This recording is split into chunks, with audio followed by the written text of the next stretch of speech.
Terus kenapa divideoin? Ya, nggak apa-apa Bu. Jadi dalam walaupun fil akhirati lagi tetapkan wa siraka bil akhirati indal akhirat. Kurban ini kan ibadah. Bukan berarti apa alaihi di atas. Ini YouTube Bu, YouTube ya. YouTube bukan. Alhamdulillah bersyukur kepada Allah tabaraka wa taala. Permisi. Tuhan yang menciptakan alam semesta, yang menciptakan langit bumi beserta seluruh isi yang ada di dalam. Berarti termasuk kita bangsa manusia yang menciptakan bangsa jin, bangsa setan, iblis, termasuk iblis dan pemukul genderuwo, makhluk-makhluk ciptaan Allah, bahkan termasuk para malaikat. Salawat beserta salam semoga tetap selalu tercurah limpahkan buat junjungan yang mulia baginda Nabi besar kita Muhammad sallallahu alaihi wasallam beserta seluruh keluarga, para sahabat-sahabatnya, juga seluruh para pengikut-pengikutnya. Mudah-mudahan kita termasuk yang ada di dalamnya.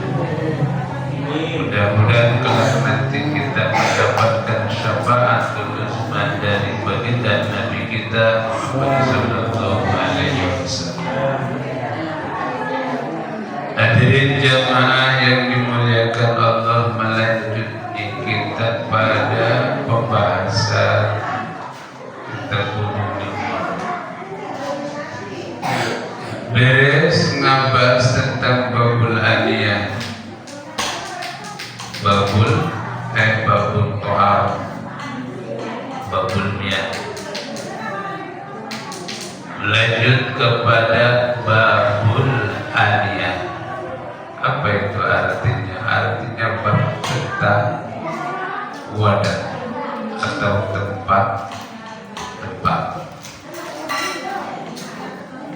Jadi bab ini masih berhubungan dengan masalah bab toharoh.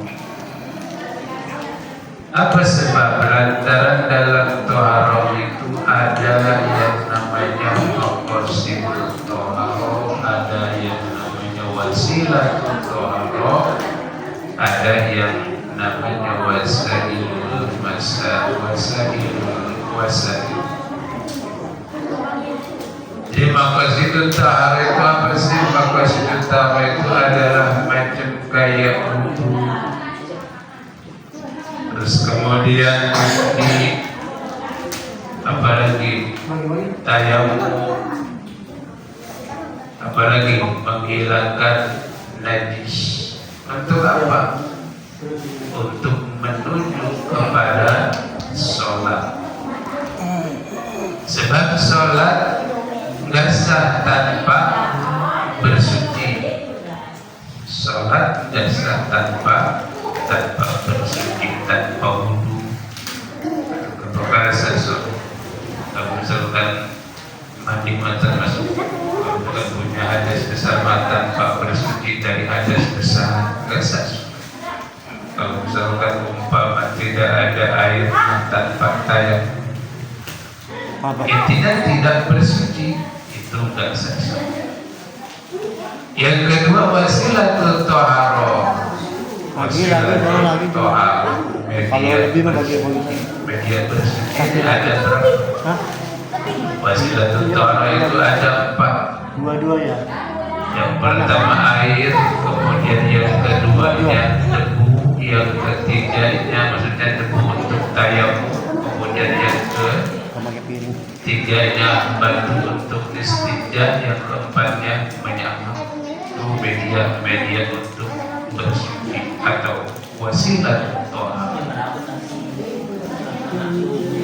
ketiga wasailul wasail, yang jadi pelantara, yang jadi pelantara media, macam kayak sholat wudu ada wudu, terus kemudian wudu ada air wudu ada tempat. Nah inilah lantaran air tempat, wudu ada tempat. Kalau nggak ada tempat atau repot.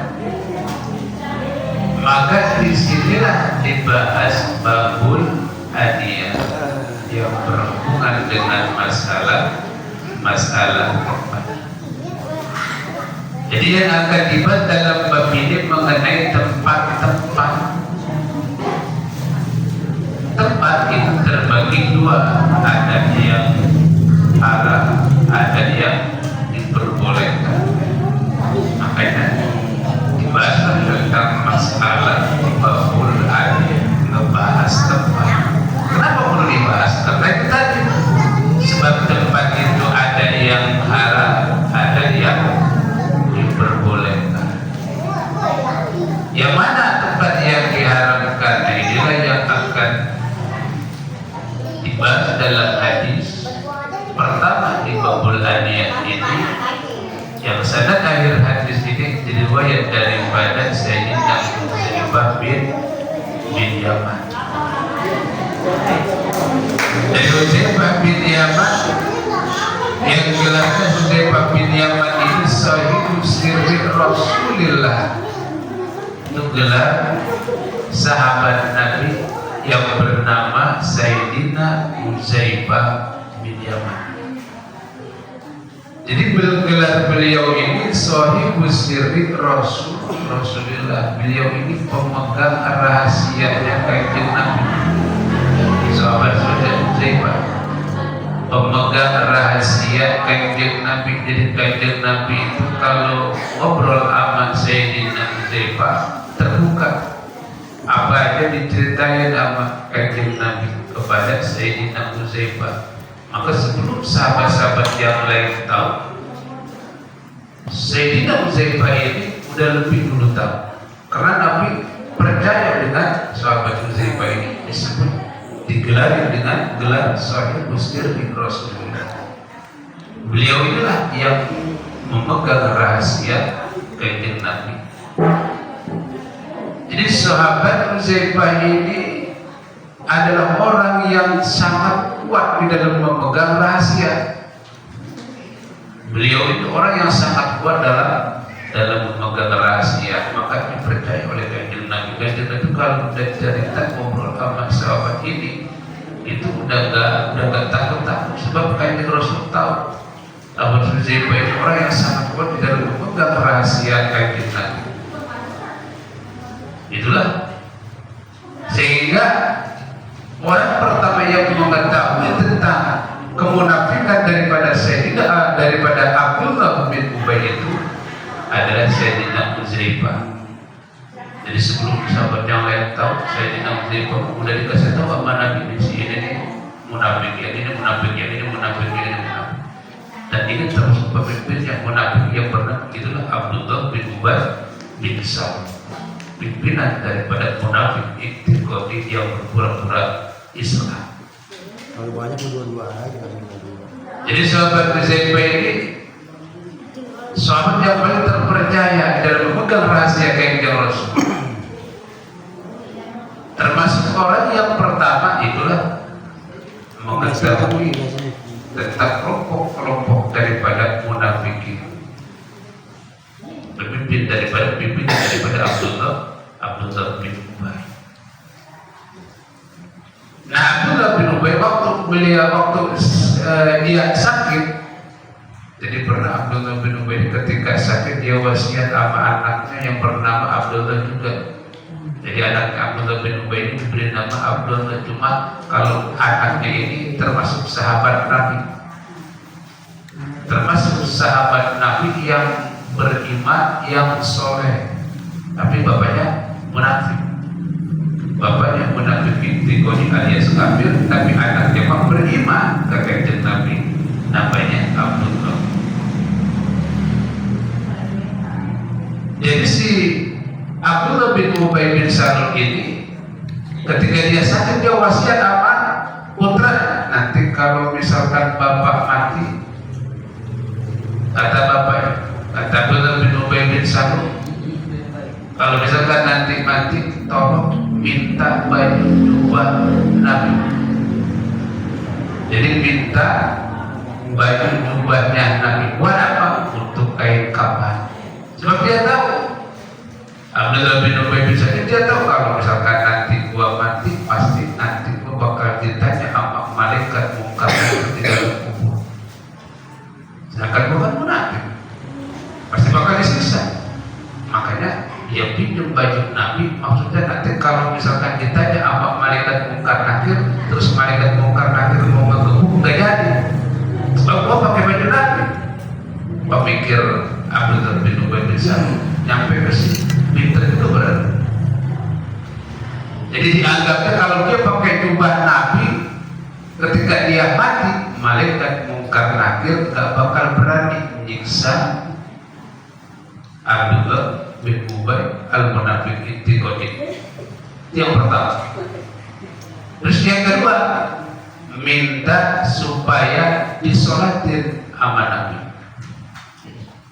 Minta supaya disolatin. Sehingga dari sinilah kemudian turun ayat.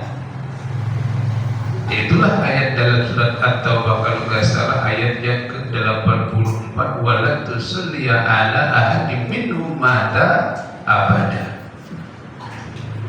Jadi ayat ini turun berkenaan ketika Abdullah bin Ubay bin Salul ini mati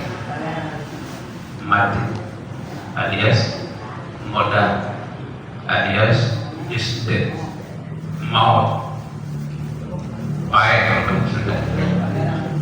Jadi begitu dia mati, anaknya yang bernama Abdullah ini karena dia diwasiati sama ayahnya, dia ingat apa wasiatnya kalau misalkan mati minta disolatin sama Nabi.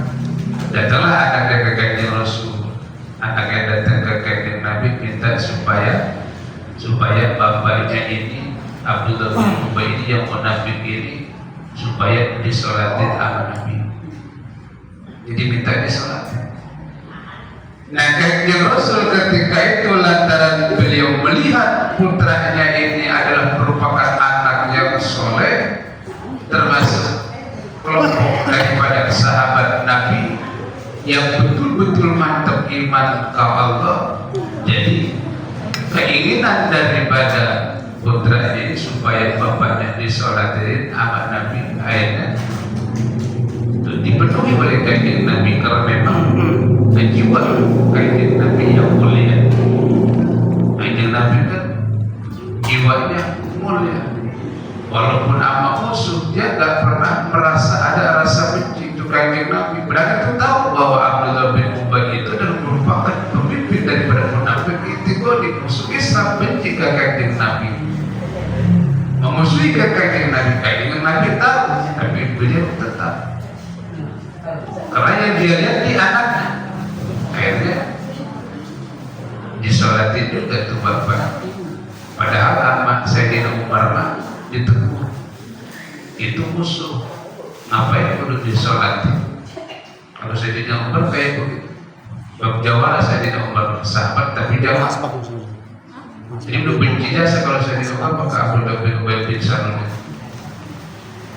Jadi walaupun dilarang oleh Sayyidina Umar, maksudnya ditegur, tetapi kanjeng Rasul karena memang beliau itu orang yang berjiwa mulia, tetap dia kanjeng Rasul mensolati jenazah daripada Abdullah bin Ubay al-Munafiq.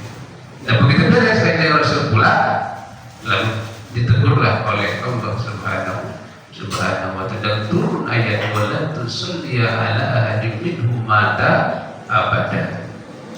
Wahai Muhammad, kata Allah, janganlah engkau mensolati seorang pun minhum dari mereka, maksudnya orang-orang munafik Intiqodi ataupun orang-orang kafir, mata abada, yang mati abada selama-lamanya.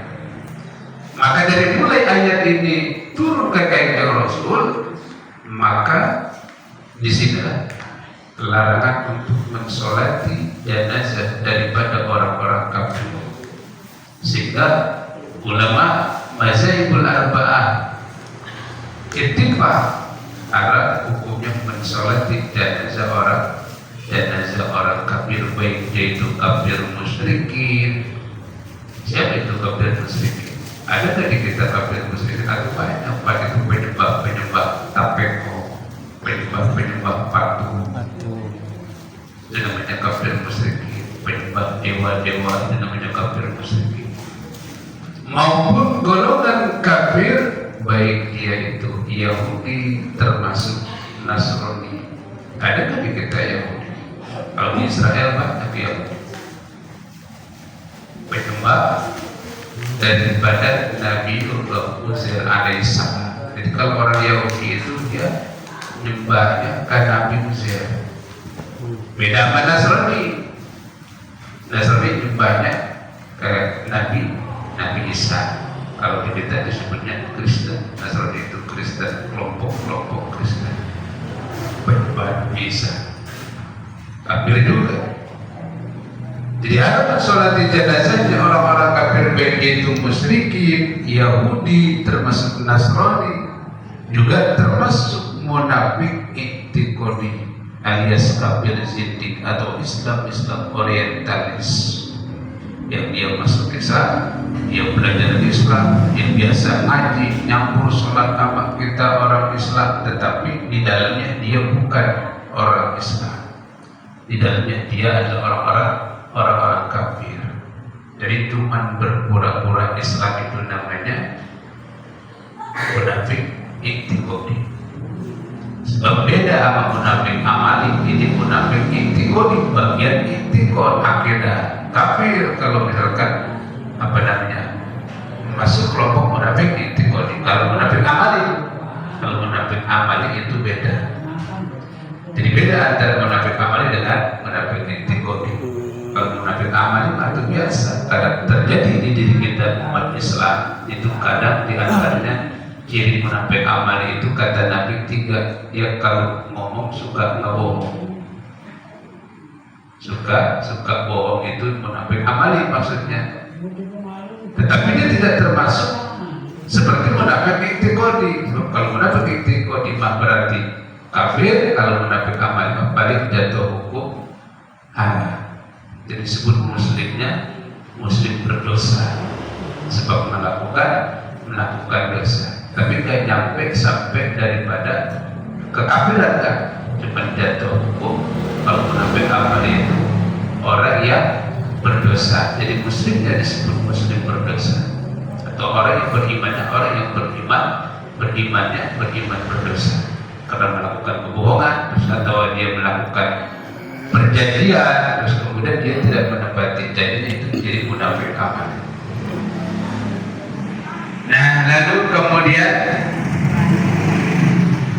kalau Rasulullah Sallallahu Alaihi Wasallam kata sahabat Huzaifah bin Yaman, kaidah Rasul Nabi kita Muhammad Sallallahu Alaihi Wasallam bersabda, la tashrabu fi aliyatiz zahabi wal fiddah. Kata Nabi, la tashrabu fi aliyatiz zahab wal fiddah. Lahnya di sini adalah la nahi, berarti jangan, sama dengan larangan, maknanya haram. Itu makna daripada la nahi. Kalau seandainya tidak ada korek. Nah, la tashrabu fi aliyatiz zahab wal fiddah berarti larangan. Kayak Rasul melarang apa yang dilarang oleh Nabi. Kata Nabi, jangan kamu atau kalian wahai umat Islam minum bi aniyatiz zahab wal fiddah, di dalam wadah-wadah yang terbuat daripada emas dan perak. Jadi kita sebagai umat Islam di sini dilarang oleh Nabi ketika kita minum menggunakan wadah atau tempat-tempat yang terbuat daripada emas atau perak, kayak misalkan gelas yang dari emas, dari perak, atau cangkir dari emas dan perak, piring buat makan dari emas atau dari perak, padahal pas sudah dipakai makannya pakai untuk sama sayur kangkung, piringnya emas. Oke. Apa tuh terus? Nah, terus kemudian apa lagi? Pancinya terbuat dari emas, dari perak. Sendok begitu juga dari emas, dari perak. Apalagi garpu dari emas, perak. Kata Nabi, la tas'ud fi ayatin sa'ab wal tutur. Dilarang amanah. Berarti tidak boleh kalau yang terbuat dari emas dipakai untuk makan atau untuk tempat minum. Wala takulu bisiha bihima, dan janganlah kalian makan bisiha bihima pakai piring-piring yang terbuat dari emas, perak. Jadi tidak boleh kita makan menggunakan alat-alat apa namanya semacam piring, mangkok yang terbuat dari emas dan perak. Apa sebab fa'inna lahu fid dunya? Sebab itu mah bagian untuk orang-orang kafir di dunia. Jadi yang boleh menggunakan itu hanya orang-orang kafir non-muslim. Kita umat Islam dilarang amanah. Apa sebab kita umat Islam nggak boleh makan atau minum menggunakan tempat-tempat atau wadah-wadah yang terbuat daripada emas perak, walau bil akhirah? Sebab buat kita mah emas perak itu nanti giliran kita mah di surga. Jadi kalau untuk di dunia mah itu buat orang-orang kafir. Tapi kalau kita nanti di surga. Jadi kalau di surga mah seluruh perabotan-perabotannya itu, seluruh apapun apa namanya bendanya itu semua terbuat daripada emas, perak. Jadi nggak ada yang dari bahan-bahan plastik kayak bahan atom, nggak ada, dari bahan apa namanya rotan, nggak ada. Di surga semua dari bahan emas, perak. Ya, dari bahan lidi, kayu atau kagak ada itu buat di dunia. Makanya kudu sabar kita mau umat Islam kudu sabar. Sebab kata Nabi, walakum fil akhirati, nanti bagian kamu mah di akhirat semua terbuat dari emas, perak. Jadi dah yang di dunia mah walakum fid dunya, itu mah untuk orang-orang kafir. Fa inna lahu fid dunya. Karena di surga gak ada yang namanya terbuat dari bahan-bahan seperti macam kayak di dunia, selain dari emas, perak, macam kayak dari bahan plastik. Itu tadi semuanya dari emas, semuanya berupa barang-barang mewah. Nah, jadi hadis ini pun berarti kita apa? Di dalamnya ini mengandung arti bahwa manusia itu berarti bakal inna lillahi, berarti bakal inna lillahi, sebab ada bahasa walakum bil akhirah, wa inna lahum fid dunya walakum bil akhirah. Emas di dunia untuk orang kafir, sedangkan untuk kita di akhirat. Berarti kita bakal kembali ke alam akhirat, atau otomatis berarti ditolak pada ayat inna lillahi wa inna ilaihi raji'un. Kalau memang asalnya kita dari surga, jadi asalnya kita manusia ini berasal dari surga. Sebab kanjeng Nabi Adam dicipta oleh Allah dari surga, berarti bakal kembali ke surga. Boleh jadi kanjeng Rasul beliau berkata walakum fil akhirah, buat kita nanti di akhirat. Sebab asal manusia dari surga, maka kembalinya pun kita kudu ke surga, bakal balik ke surga. Walaupun umpama balik disiksa terlebih dahulu, sebab bukan semuanya langsung masuk surga, nggak semuanya langsung bisa masuk surga. Ada yang melalui proses siksa, ini yang paling terbanyak. Yang yang paling terbanyak. Tapi yang namanya umat Islam bakal ke surga. Ada yang langsung, ada yang melalui proses siksa terlebih dahulu. Jadi dibersihin dulu di neraka, digodok dulu, terbersih baru diangkat masuk ke surga. Lama tergantung, mau lama sebentar itu tergantung dosa kita. Kalau dosa kita berat-berat bakal lama di dalam neraka. Kalau dosanya ringan berarti sebentar di neraka, nggak lama digodok. Cuma sebentar-sebentarnya di neraka, beda sama di dunia. Beda sama di dunia, hitungan harinya beda sama di dunia. Jadi kalau bisa Pak, jangan sampai, kalau bisa Pak, jangan sampai mampir di neraka. Kalau bisa, caranya bagaimana? Caranya kita nurut sama Allah. Dan kita gak mampir dulu di neraka, ya kita nurut sama Allah. Berarti harus mengikuti petunjuk-petunjuk daripada Allah Subhanahu wa Ta'ala. Melalui apa? Ikuti Al-Quran. Itu petunjuk buat kita untuk menuju kepada surga Allah. Jadi Al-Quran ini adalah merupakan jalan buat kita menuju ke kampung halaman kita, tempat asal mula kita, itulah surga. Mantap, ikuti Al-Quran. Kalau kata Quran ke barat kita harus berangkat. Kalau kata Quran ke timurlah kita harus menuju. Kalau misalkan kata Quran halal harus kita ucapkan. Kalau misalkan kata Quran haram harus kita sampaikan. Jangan sekali-kali memutarbalikkan hukum, yang halal jadi haram, yang haram jadi halal. La tashrabu fi aniyati zahabi wal fiddati wa la taqulu fi sihabihi ma fa'innaha lahum fid dunya wa lakum fil akhirah. Muttafaqun alaih. Ini hadis diriwayat oleh muttafaq alaih. Kalau umpama disebut-sebut muttafaq alaih itu berarti hadis diriwayat oleh Imam Bukhari, Imam Muslim. Berarti dalam kitab Bukhari ada, dalam kitab Sahih Imam Muslim juga ada. Sesuai dengan patokan muttafaqun alaih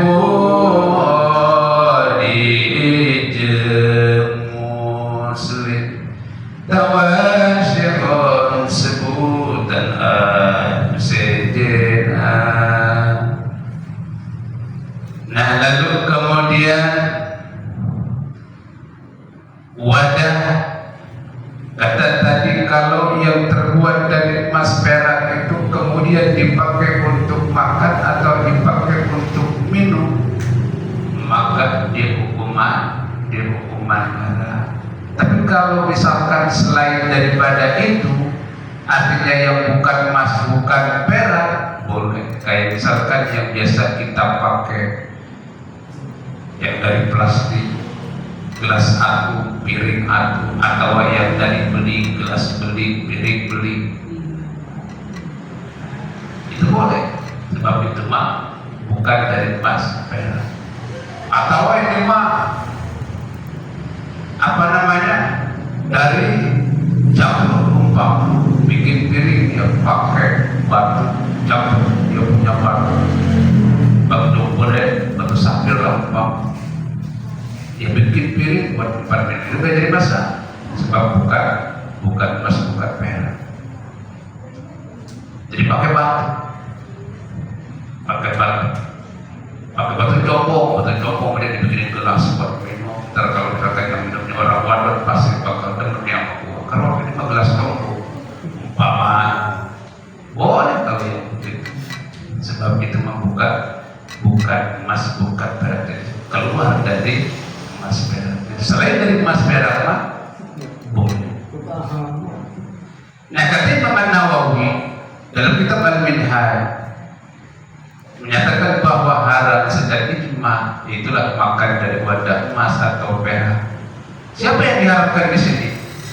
Baik dia itu lelaki maupun perempuan.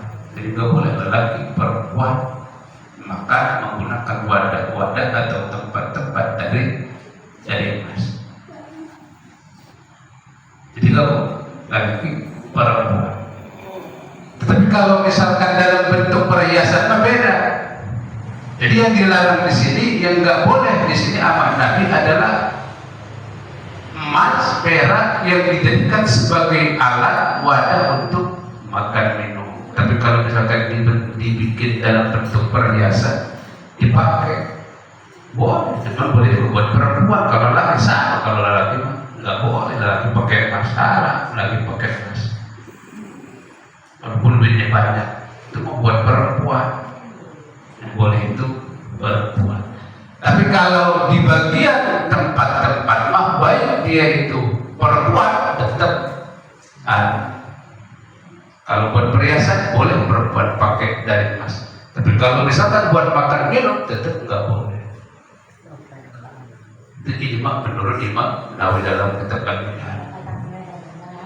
Jadi walaupun bil akhirah sebab emas itu dipersiapkan oleh Allah buat kita nanti di alam akhirat, berarti kudu sabar.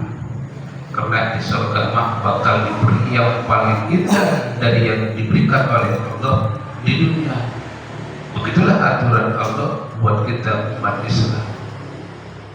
Nah, dalam hadis ini berarti karena di sini bersangkutan dengan masalah bab taharah, berarti wudu, mandi, menghilangkan najis pakai wadah dari emas atau perak hukumnya adalah itu maksudnya.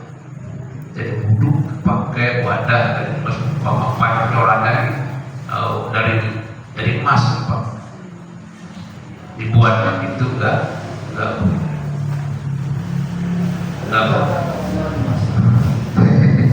namanya 2 kali. Jadi kalau dari emas nggak boleh. Baik, dan terbuat dari emas. Jadi la tasrabu bi ayati zafal betul wala takunu fi sihabihima wa inna fi dunya wa lakum bil akhirah. Jadi ringkasnya dari ini hadis dijadikan dalil oleh ulama ahli fikih bahwa masalah benda atau alat-alat rumah tangga dalam arti alat-alat dapur, baik wadah air minum ataupun wadah atau tempat untuk makan, di hukuman haram kalau umpama dibuat wadah-wadah tersebut dari emas. Kalau misalkan termasuk alat rumah tangga juga sama, walaupun walaupun nggak dipakai untuk makan minum, itu termasuk alat rumah tangga. Ia termasuk alat rumah tangga. Jadi haramnya ini buat lelaki maupun perempuan. Jadi pasti ini beda kalau perhiasan kalau buat perempuan boleh, tapi kalau lelaki tetap hukuman haram. Nah, inilah satu hadis yang diriwayatkan daripada sahabat yang bernama Huzaifah bin Yaman dalam babul aniyah. Mudah-mudahan dalam satu hadis ini bisa menambah pengetahuan kita tentang masalah hukum dan agar kita berdoa bersama.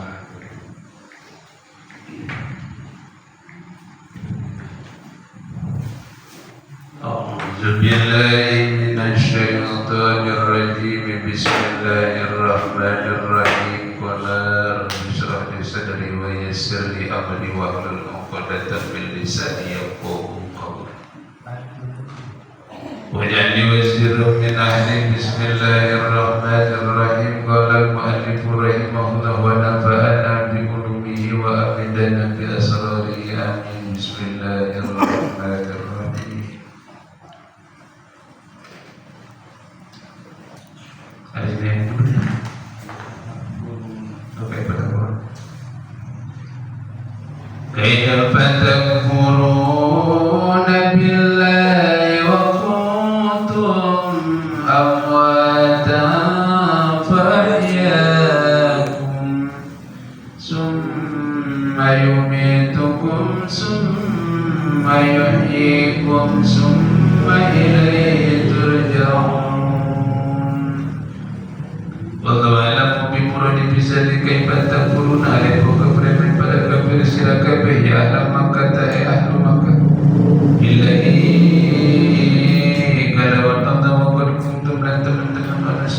kabeh amatan di pirang-pirang umat nutban nyata nek jaiman bil aslabi ing dalam pirang-pirang tulang sulbi fahyakum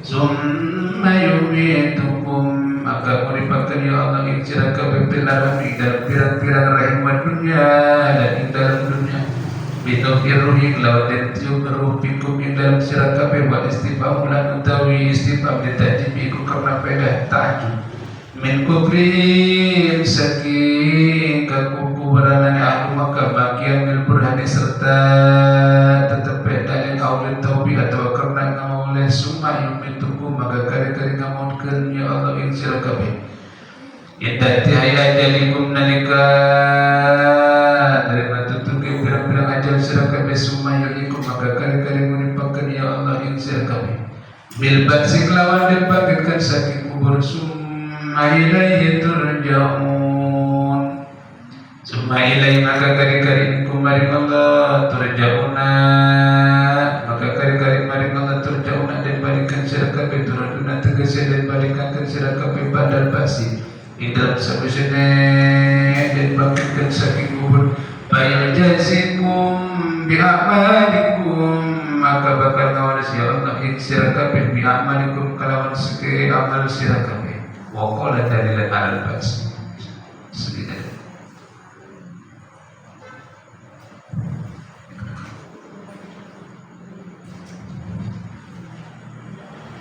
Bismillahirrahmanirrahim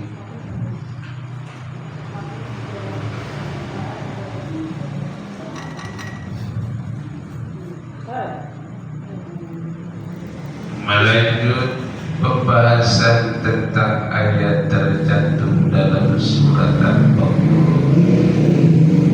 Tepatnya di ayat yang ke-26. Yani fa'ammal ladzina wa ammal ladzina kafaru fayaquluna maza aradallahu bihadza masalah. Wa ammal ladzina kafaru fayaquluna maza aradallahu bihadza masalah. Nisbat bagi golongan kafir dalam menilai ayat-ayat amsal, ayat-ayat percontohan maksud dianggap sama sekali tidak mengandung faedah. Maka jikalau ditiru oleh kita umat Islam, jelas dia umat haram. Menilai ayat-ayat percontohan dianggap sebagai ayat-ayat yang tidak berguna, tidak berfaedah seperti anggapan orang-orang kafir. Mana contohnya macam ayat yang lain Allah menciptakan makhluk-makhluk terkecil, Allah menciptakan lalat, Allah menciptakan laba-laba. Itu kan makhluk-makhluk hina. Dianggapnya oleh orang-orang kafir ngapain pakai kudu bikin atau menciptakan makhluk-makhluk yang hina kemudian dibuat di dalam Al-Quran, kata orang kafir nggak berguna. Maka ketika anggapan seperti ini ditiru oleh kita umat Islam, kita beranggapan bahwasanya yang hina-hina yang dijadikan oleh Allah itu tidak berguna, maka dihukuman haram. Itulah ayat Muhammad ladzina kafaru fayaquluna maza aradallahu bihadza masalah. Yudillu bihi katsiran wa yahdi bihi katsiran. Dijawab oleh Allah, yudillu bihi, Allah bakal menyesatkan melalui ayat-ayat amsal tersebut katsiran kepada golongan manusia-manusia yang tidak sedikit. Jadi banyak manusia yang tersesat dengan sebab ayat-ayat percontohan tersebut adalah api jauh dari bidang kebenaran, disebabkan karena likufrihi mereka ingkar kafir, tidak percaya, menganggap tidak berfaedah, tidak bermanfaat.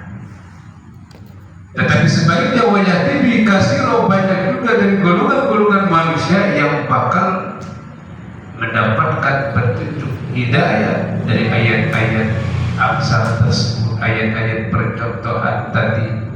Mana di antaranya minal mu'minin, dari kalangan orang-orang yang beriman. Litasdikihim bihi, disebabkan karena mereka percaya. Wa may yudillu bihi illal fasiqin. Tidak ada data buktinya Allah menyesatkan banyak manusia disebabkan melalui daripada ayat-ayat Amsal tersebut illal fasiqin, terkecuali yang disesatkan oleh Allah itu adalah orang-orang yang benar-benar fasik, orang-orang fasik. Yakni orang-orang yang al-khurijina at-taati, yang dia keluar dari ketaatan kepada Allah Subhanahu wa taala. Nah, masalah menjadi sasar manusia dalam bidang kebenaran, begitu pula mendapat petunjuk dari Allah, uji secara hakikat seluruhnya datang dari Allah. Ini menyalur kepada rukun iman yang keberapa? Rukun iman ya, lupa saya. Menyalur kepada rukun iman yang ke-6. Apa rukun iman yang ke-6? Ibu-ibu biasanya apa rukun iman yang ke-6? Apa lu? Yang pertama iman kepada Allah, yang kedua iman kepada para malaikat Allah. Itulah rukun iman. 1, 2. Yang ketiga apa? Beriman kepada para rasul Allah. Yang keempat, beriman kepada seluruh kitab-kitab Allah. Yang kelima, apa rukun iman? Beriman kepada hari kiamat. Yang keenam, wa bil qadri khairihi wa syarrihi min Allah. Itu rukun iman yang udah hafal kita sebagai umat Islam. Jadi sebagai umat Islam kita perlu hafal. Yang pertama rukun Islam kita perlu apa? Rukun Islam berapa? 5. Apa? Insya Allah hafal kata ibu. Coba ditanya. Bu, hafal nggak bu? Ayo ditanya, hafal nggak bu? Islam 1, syahadat 2, sholat 3, zakat 4, puasa 5, pergi haji 3, mampu bu, kok dilihatin bu? Udah sedikit. Rukun iman yang apa? Rukun iman makhluk. Jangan ditambahin lagi.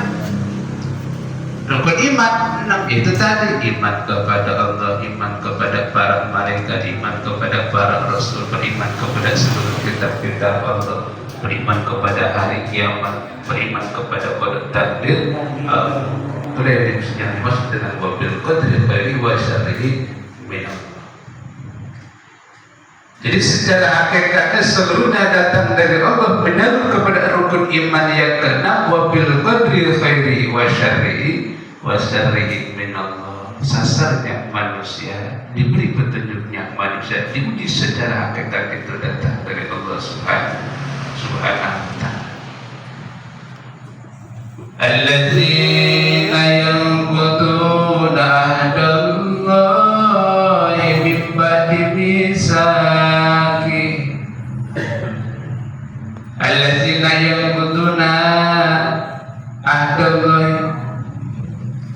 Ayat ini mengandung wajah munasabah dari ayat yang sebelumnya. Itulah ayat yudillu bihi katsirun wa yahdi bihi katsirun. Secara ringkas ayat ini menerangkan tentang qada kubro, qada takdir hukum, sasar dan tidaknya manusia itu datang dari Allah, datang dari Allah Subhanahu wa ta'ala. Cuma yakin tidak akan disasarkan oleh Allah selain daripada golongan-golongan yang fasik, orang-orang yang melanggar hukum-hukum Allah. Itulah orang-orang yang melanggar janji dari Allah Subhanahu wa taala sebagaimana dijelaskan dalam ayat. Allazina yanquduna ahdallahi, yakni mereka orang-orang yang merusak ahdallahi, janji Allah. Maksudnya adalah ma'ahadaw ilaihi bil kutubi minal imani bi Muhammadin sallallahu alaihi wasallam, janji yang Allah telah menjanjikan kepada mereka. Di mana? Bil kutubi, dalam seluruh kitab yang diturunkan oleh Allah. Dalam hal apa? Minal imani, berupa tentang keimanan bi Muhammadin, kepada junjungan kita baginda Nabi Muhammad sallallahu alaihi wasallam. Jadi ada perjanjian manusia untuk beriman kepada Nabi kita Muhammad sallallahu alaihi wasallam. Itu sudah tercatat dalam seluruh kitab-kitab Allah yang diturunkan oleh Allah. Jadi sudah ada perjanjian di sini.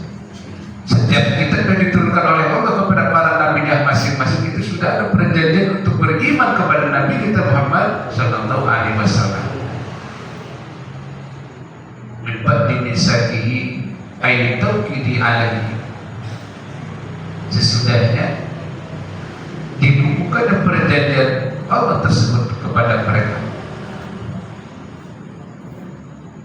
Jadi ayat allazina yanquduna ahdallahi ini bahwa perkara janji Allah yang dicatat dalam kitab-kitab suci yang paling masyhur dalam kitab Taurat. Dalam kitab Taurat Kanjeng Rasul disebut Mus-Mus. Dalam Taurat Kanjeng Nabi namanya Mus-Mus. Itu nama Ismul Karim Kanjeng Nabi dalam Taurat. Disebut Mesia alam lakob Kanjeng Nabi. Gelar Kanjeng Nabi dalam kitab Taurat disebut Mesia. Dalam kitab Injil Kanjeng Nabi disebut apa? Paraclete. Itu nama Kanjeng Nabi dalam kitab Injil. Termasuk Injil Barnabas. Injil Barnabas menyebutin Nabi, disebut dalam Injil Barnabas itu namanya Ad-Irabel. Nah, nama-nama tadi yang disebut itu yang ada dalam kitab Taurat, dalam Injil, bahkan yang ada dalam Injil Barnabas itu artinya Muhammad. Itu artinya Muhammad. Nah, ternyata oleh golongan Yahudi termasuk Nasrani, nama-nama tersebut ditutupi. Jadi dihilangkan nama Kanjeng Nabi, dihapus, dilebas. Allazina yanquduna ahdallahi, inilah mantap turun ayat allazina yanquduna ahdallahi, teguran dari Allah.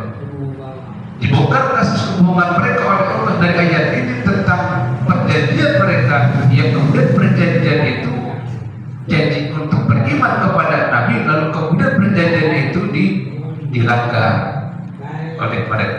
Allazina yanquduna ahdallahi, berjanji untuk beriman kepada Kanjeng Nabi, tetapi bukan beriman kepada Kanjeng Nabi, justru malah mereka menutupi nama Kanjeng Nabi.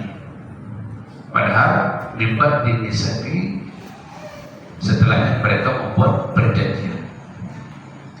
Bahkan wajah tahu nama amarallahu bi ayil salat wa yufsiduna fil ardi ulaika humul khasirun. Mereka memutuskan ma amarallahu bihi, apa yang telah diperintahkan oleh Allah subhanahu wa ta'ala. Diputus apa yang telah diperintahkan oleh Allah supaya beriman kepada Kanjeng Nabi, malah mereka putus ayyul sholat, yang seharusnya mereka terus bersambung minal imani bin Nabi, terus bersambung untuk beriman kepada Kanjeng Nabi. Harusnya seperti itu. Jadi dari Taurat umpama turun, terus kemudian Injil, lalu dari Injil turun Al-Quran, harusnya mereka berpindah kepada Al-Quran. beriman kepada Al-Quran. Karena setelah turun Al-Quran, maka kitab-kitab sebelumnya itu terhapus. Jadi sudah tidak diberlakukan lagi. Jadi sudah kadaluarsa, sudah tidak boleh dipakai lagi. Harusnya dia berpindah dari Taurat, dari Zabur, dari Injil, berpindah kepada Al-Quran. Berarti harus mengikuti Al-Quran. Berarti kudu Islam. Itu namanya ainul sholat. Berarti kalau misalkan dia dari dari Taurat, dari Injil, dia berpindah kepada Al-Quran, itulah yang disebut dengan ainul sholat, menyambung keimanan mereka bin Nabi kepada Nabi kita Muhammad Sallallahu Alaihi Wasallam. Tapi bukti fakta kenyataannya yang terjadi malah wayat tauna ma'amarallah. Mereka diputus oleh mereka. Benar diperintah oleh Allah untuk menyambung keimanan kepada Nabi melalui Al-Quran, tetapi mereka putus di sini, tidak mau beriman, tidak mau mengikuti perintah Allah. Termasuk warahmi wa ghairi zalik, mereka memutuskan tali silaturahmi. Jadi dari situ otomatis terputuslah tali silaturahmi. Wa ghairi zalik dan yang lain. Wa an badal min dhamiri bi, an yang terdapat dalam kalimat ainus sholat adalah badal dari dhamir lafaz bi.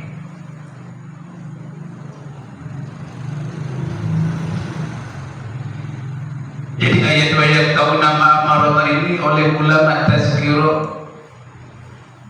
Jadi dalil bahwa masalah qatirur rahmi, apa itu qatirur rahmi? Memutuskan tali silaturahmi kekeluargaan, terutama yang masih yang masih ada hubungan mahram istilah.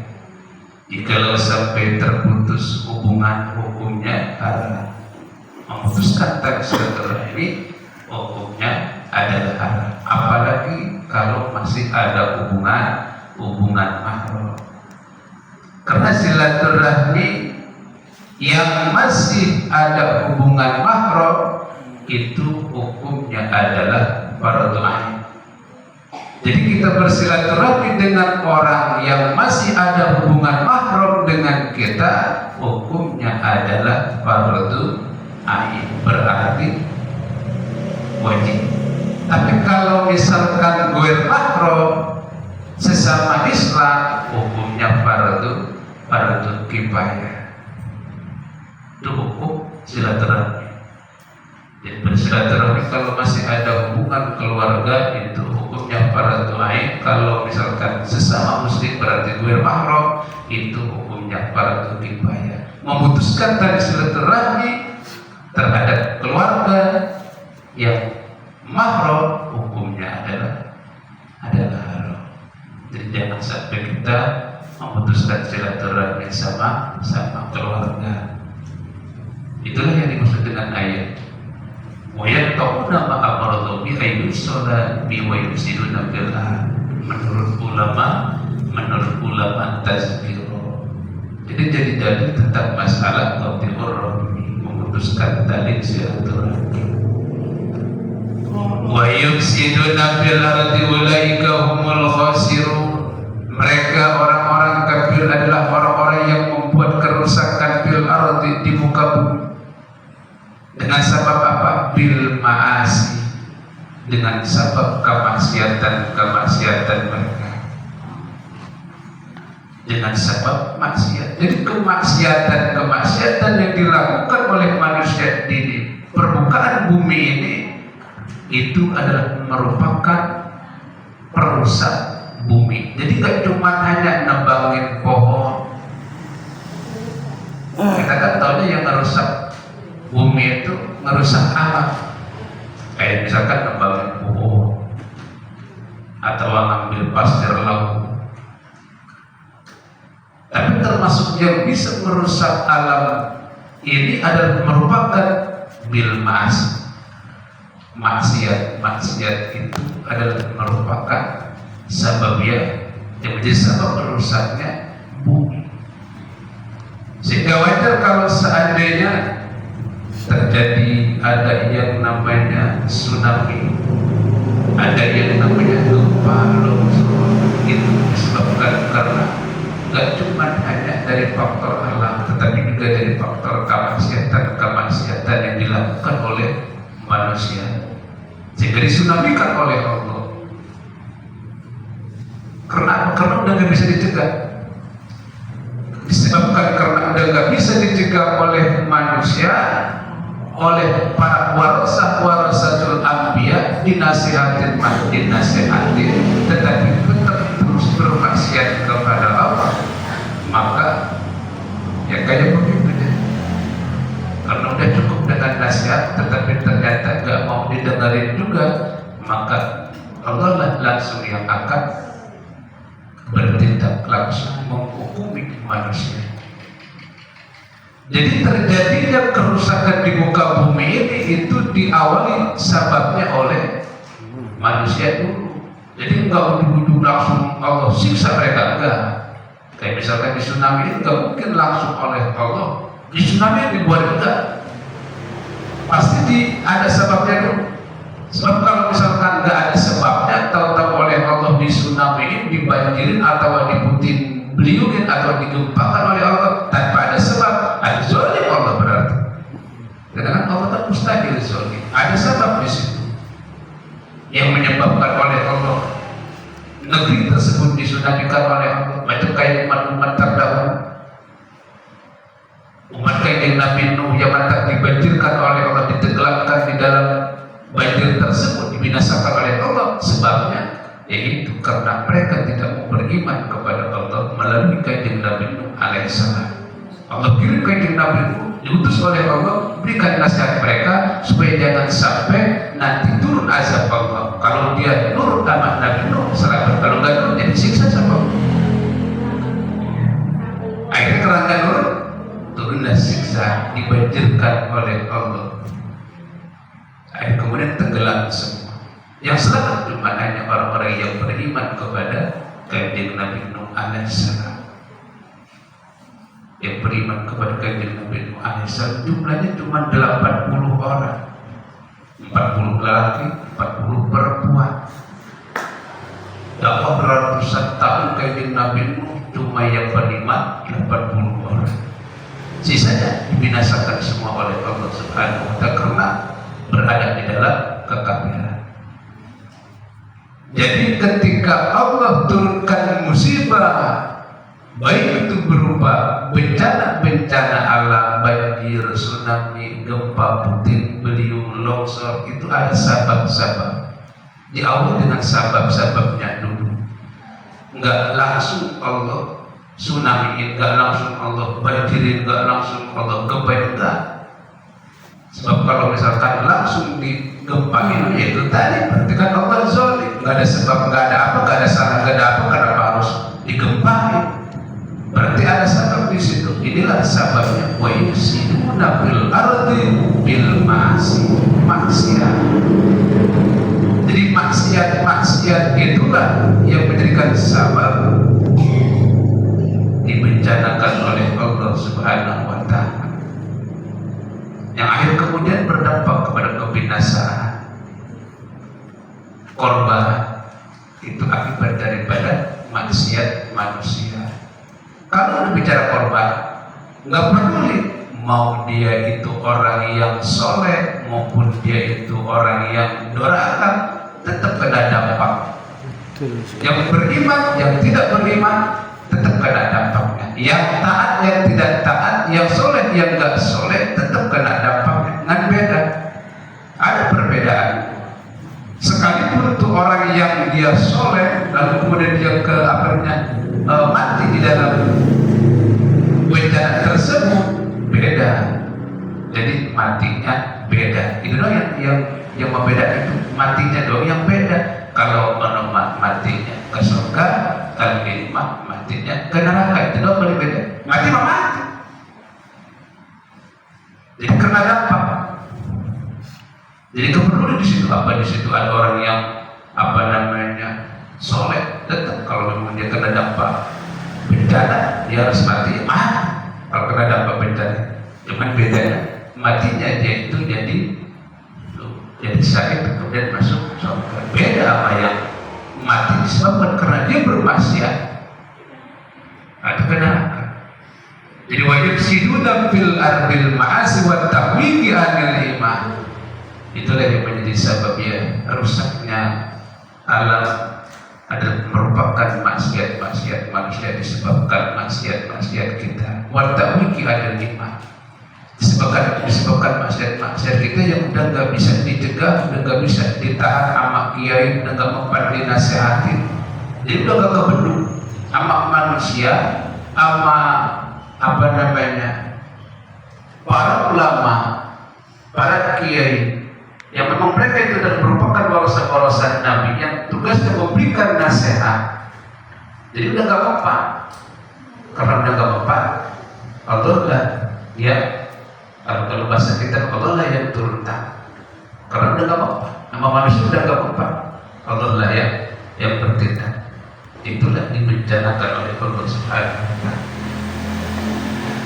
Bil masih wa ta'wiki anil iman, termasuk mencegah orang lain untuk beriman kepada Allah, itu adalah merupakan wa yusiduna fil ard, termasuk penyebab merusaknya alam raya bumi. Wa ta'wiki anil iman, mencegah orang untuk beriman, mencegah orang untuk beribadah, mencegah orang untuk mengaji. Itu juga termasuk watawilki anil iman. Jadi biar gak ngaji, dicegah juga, udah gak usah ngaji. Apa itu ngaji? Jangan udah modern masih ngaji aja. Dan ini gak usah ngaji umpama. Udah gak usah sholat, apa dari dulu sholat gak ada usaha-usaha sholat kayak sholat umpama. Itu namanya watawilki anil iman. Ulaika humul khasirun. Ulaika mereka itu maksudnya yang disebutin tadi, yang memiliki sifat-sifat tersebut. Humul khasirun, mereka adalah orang-orang yang akan rugi, orang-orang yang berugi. Berarti kalau rugi maka bakal untung. Kenapa gak bakal untung? Lantaran lima sri dilantar mu'abbadati alaihi, disebabkan karena tempat kembalinya orang-orang yang disebutin tadi adalah ilanar, neraka. Al-mu'abbadati alaihim, yang bakal diabadikan oleh Allah, terus-terusan disiksa di dalam neraka. Na'udzubillah. Itulah kelompok-kelompok orang-orang kafir. Mudah-mudahan kita semua termasuk orang-orang yang diselamatkan oleh Allah dari siksa api neraka. Amin ya Allah ya Rabbal Alamin. Dan mudah-mudahan kita semua yang hadir, yang mengikuti pengajian pada malam hari ini, termasuk golongan-golongan manusia yang selalu dijaga dirasa oleh Allah dari azab kubur, dari siksa api neraka, diharapkan oleh Allah masuk surga. Dan mudah-mudahan termasuk orang yang mendapatkan jaminan surga dari Allah Subhanahu wa ta'ala. Amin ya Allah ya Rabbal Alamin. Nah, inilah pembahasan kajian kita pada malam hari ini. Mudah-mudahan walaupun bermanfaat, bermanfaat, meningkatkan keimanan dan ketakwaan kita kepada Allah Subhanahu wa ta'ala. Amin ya Allah ya Rabbal Alamin. Wallahu a'lam bishawab. Al-Fatihah. Bismillahirrahmanirrahim. Alhamdulillahirabbil alamin. Arrahmanirrahim. Maliki yaumiddin. Iyyaka na'budu wa iyyaka nasta'in. Ihdinas siratal mustaqim. Shiratal ladzina an'amta 'alaihim. Allahumma salli wa sallim ala sayyidina Muhammadin bil awwalin wal akhirin wa barik wa sallim wa radiyallahu tabaraka wa ta'ala min sahabati sayyidina Rasulillah amin. Alhamdulillahi rabbil alamin. Amin ya Allah fi mazidah. Amin ya rabbal alamin. Kama ya amin. Kal mu'allim sultan ya amin. Amin. Alhamdulillah.